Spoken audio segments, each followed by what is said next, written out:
សូមស្វាគមន៍និងស្ដាប់តម្រុយឆ្នោតយួនប្រចាំថ្ងៃដើម្បីជាកម្លាំងចិត្តសូមពុកម៉ែបងប្អូនចុច like និងសញ្ញាជាម្នាក់មួយផងដើម្បីទទួលបានតម្រុយថ្មីប្រចាំថ្ងៃតម្រុយឆ្នោតយួននៅថ្ងៃនេះគឺថ្ងៃទី6ខែធ្នូឆ្នាំ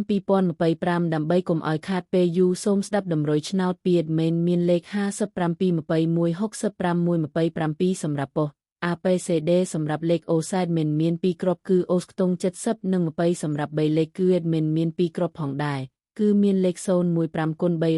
357គុណបើសិនជាពុកម៉ែបងប្អូនស្រឡាញ់និងពេញចិត្តលេខទាំងនេះពុកម៉ែបងប្អូនអាចយកលេខទាំងនេះទៅផ្សងសំណាងបានជាចុងក្រោយសូមជូនពរពុកម៉ែបងប្អូនដែលយកលេខខាង admin ទៅផ្សងសំណាងហេងយើងទាំងអស់គ្នាជូនពរពុកម៉ែបងប្អូនជួបតែសំណាង